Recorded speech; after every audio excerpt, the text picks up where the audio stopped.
You might be interested in spirituality and a spiritual world, but have you ever wondered where it is? This video takes a modern spiritual view on the world. It is based on the Danish author named Martinus. He described an eternal world picture that consists of eternal principles, but it also has the spiritual side of the world. So where does it exist? That's the question I would like to answer in this video. We have the materialistic view on things.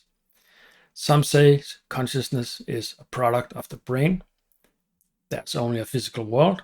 That's the materialistic view on the world. So all the mental part of us, spirituality and so forth, has to be a product of the physical world. But we haven't found these mental images in the physical brain. We haven't found it stored anywhere. We can measure the brain and we can see some reactions in the brain, but we haven't seen the images in the brain as we experience them. So the claim here is that mental experiences transcend the physical matter. So there must be another dimension to reality. That's what we call the spiritual world or the mental side of us. So where is this? The space between the atoms. That's where we find it. Actually, we find it in all the spaces between the physical part of us. Because what is in between all the physical things that we know about? If we have the atoms, and we could also go with the solar system, we could also go with what is surrounding us, most of it is empty spaces, at least seen from a physical side of things. So the question is this truly an empty space, or is it just that there's something that we cannot experience that they are actually there? We know that there are cosmic radiation and electricity in the space. Now let's see here. One example is that the sun influences Earth. So there is a connection. It's not just an empty space. There is actually something there. So the claim here is that the empty space contains the spiritual world. A consciousness exists in these spaces. This consciousness, this mental side of us, our spirituality, it is somewhere. It has to be somewhere in the world. And the only thing it can be, actually, because the physical part is taken up by the physical part of the world, is in the empty spaces in between. And there's quite a lot of it. That there's much more spiritual world than physical world. So the spiritual world is much bigger than the physical world. And that's why he says it's the primary world. That's where all the planning comes from. That's where all the intention in the world comes from. That's where all our thinking is coming from. If we only had the physical world, that's sort of the building blocks with what we want to do. Our ideas, our planning, our thinking, that's all happening in the spiritual world. Actually, all our experiences, the way we make sense of the physical world, we get our senses brings in signals to us, and it's the mental side of us that actually makes sense of these signals.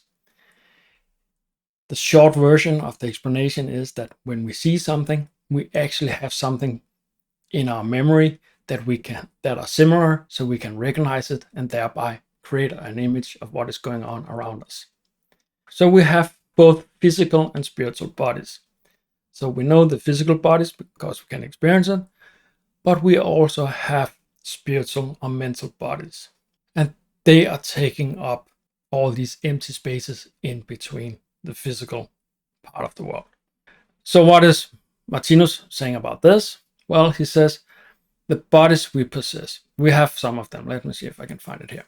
So we have a physical body. We know it quite well. It's based on gravity. He calls it gravity. Then he says we have a memory body. That's what takes care of our memory, that we can recall things.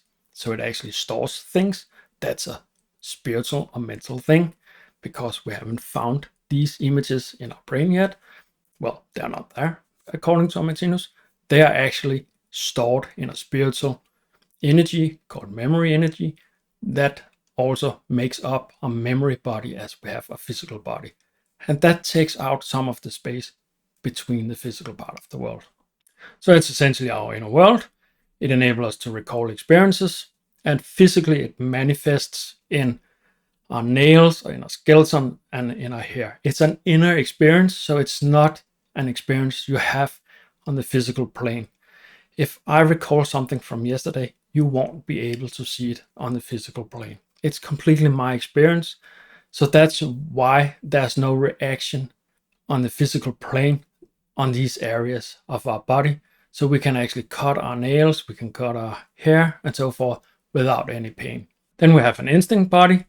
That's essentially an awareness part. We see it with the plants.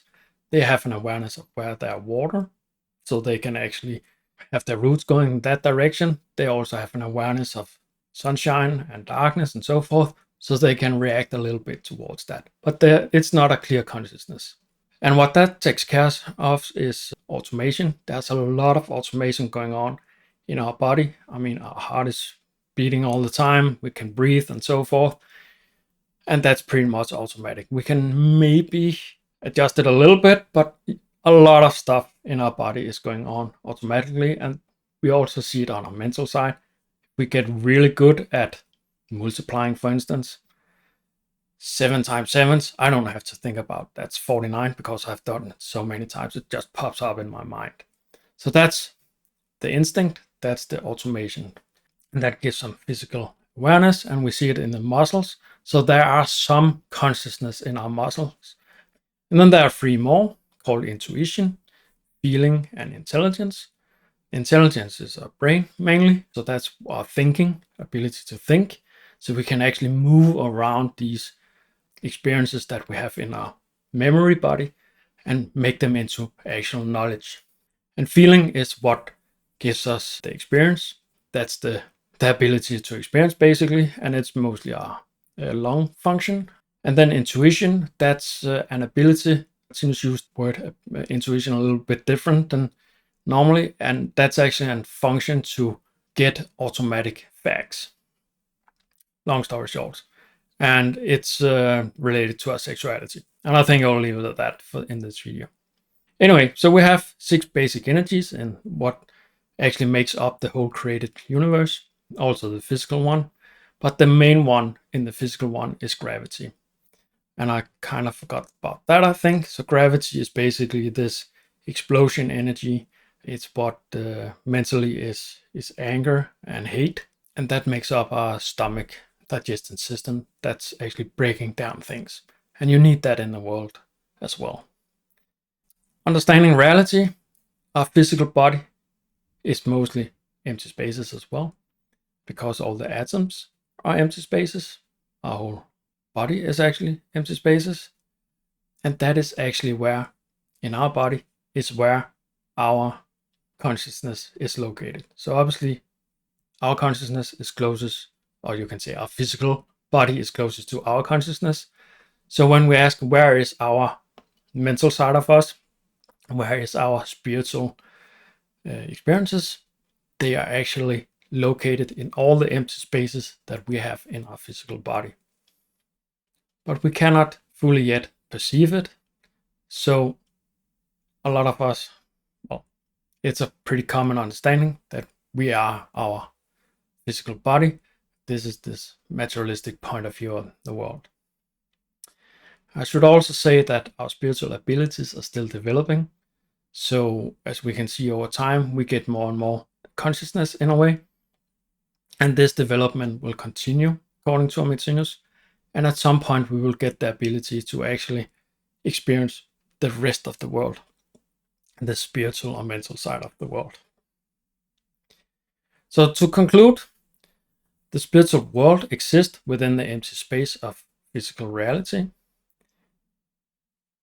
It is the creative force I've written behind the physical world. It's actually where all the thinking is, all the planning, all the ideas, all the direction that we want in our life. That's coming out of the spiritual world. And why is all this interesting? Well, there are some interesting thing in it just by saying, if you have a spiritual experiences, where was that actually? Where is it coming from? And we actually all have spiritual or mental experiences every time we are thinking. If you add 2 plus 2, especially if you can imagine 2 plus 2 is 4, that's a mental experience, that's a spiritual thing. So that's one part of it, just understand what is going on. But if we want to understand what the whole life is all about, understanding that there is a spiritual side of things is really important in understanding the mystery of life. Because there are so many things that we cannot explain without understanding that there's a spiritual side of us. Yeah, so the 5 extra bodies actually enable us to make it plausible that we have lived before and we will live after our physical lives. And that eventually leads to the idea that we have eternal lives, that our life have never started and will never end. It also provides explanations for what we are experiencing, that we actually have a justified or a fair life, so to speak, that what we experience is not completely unfair, that what we experience comes from ourselves, and you cannot explain that without reincarnation, several lives, and so forth.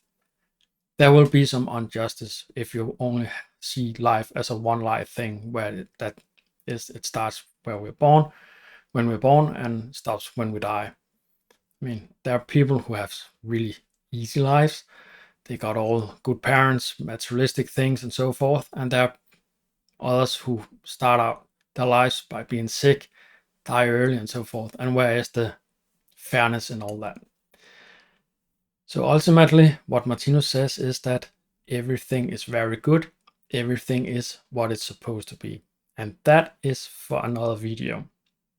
But if you're interested in things like this, it might be something for you in some ways. Please consider subscribing to the channel. It really helps it.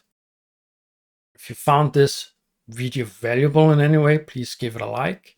It really helps the channel. And if you have any comments or questions or anything like that, please leave them below and I'll be happy to answer them. So all I want to say here at the end is thanks for watching. Thank you.